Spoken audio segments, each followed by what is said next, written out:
Okey.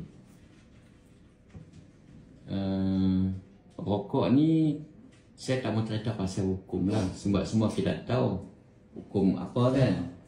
Saya ni mak rempit je, belum haram banyak, tak layak pun nak cerita pasal hukum-hukum ni. Tapi saya yakin rokok tu mudarat. Ya, sah. Mudarat ke tak rokok ni? Mudarat, haram tak? Oh tu, saya nak sebut tak, abang yang sebut. Oh. Jadi bila abang dah sebut tu, bermakna abang lebih tahu pada saya. Abang kena berhenti. Saya tak suruh abang berhenti. Tapi insya-Allah abang boleh berhenti. Baik, sah. Kalau abang kata abang susah nak berhenti, cara dia mudah sangat je. Abang pegang lighter, Lighter. pegang rokok, Rokok ya.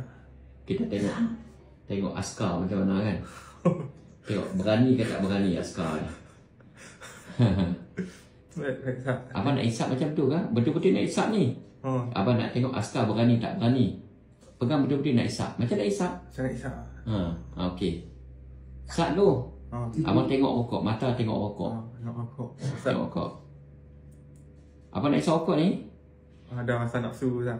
Setiap kali abang nak isap rokok, Oh. ingat, Ingat, sah. setiap kali anak nak isap rokok, nampak aja dia isap rokok, sebut ikut saya. Tengok abang berani tak nak. Kalau abang berani, abang buat. Ya Allah, sebut. Ya Allah. Ya Allah. Ya Allah. Ya Allah. Ya Allah. 3 kali kan? Abang dah sebut Ya Allah kan? Ya. Allah maha mendengar. Ya, baik, sah. Dengar. Apakah? Sebut. Apakah? Ya Allah. Ya Allah. Apakah Apakah tabiat tabiat merokok ini merokok ini menggembirakan engkau menggembirakan engkau atau melukakan hati engkau? ataupun melukai hati kau? Bagilah aku taufik hidayah Bagilah aku taufik dan hidayah, dan bagilah aku petunjuk. dan bagilah aku petunjuk.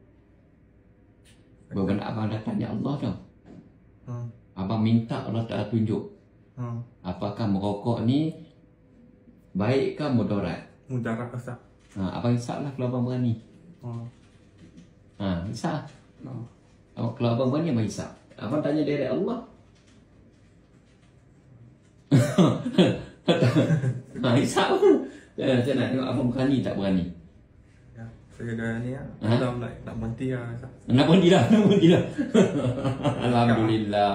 Alhamdulillah. Ikrar nak berhenti dah. Senang tak nak berhenti rokok? Senang je lah. Terus ikrar nak berhenti. Tadi kata susah nak berhenti. Boleh nak berhenti dah. Janji nak berhenti. Janji tak? Pasal saya nak beritahu dengan abang, kalau abang betul-betul berani, abang hisap, saya tak mau tanggungjawab. Mungkin hidung abang tercabut. Allah. Mungkin lidah abang bengkak. Sebab benda jadi macam tu. Sebab kita tanya Allah direct. Ya Allah, apakah tabiat merokok ni menggembirakan engkau, melukakan hati kau? Buka iya. Abang pun sini cakap yang haram. Bermakna abang tanya direct dengan Allah. Tiba-tiba abang buat juga. Bermakna abang cari pasal Baik, sah. jadi yang di sini, di abang sini. punya. Kemudian abang tolong hantar alamat yang abang post tu dekat Umi. okey. Dia nak balut. Okey. Okey. Baik, sah. Jadi oleh kerana abang askar, saya tabik sebab abang berani. Berani buat perusahaan.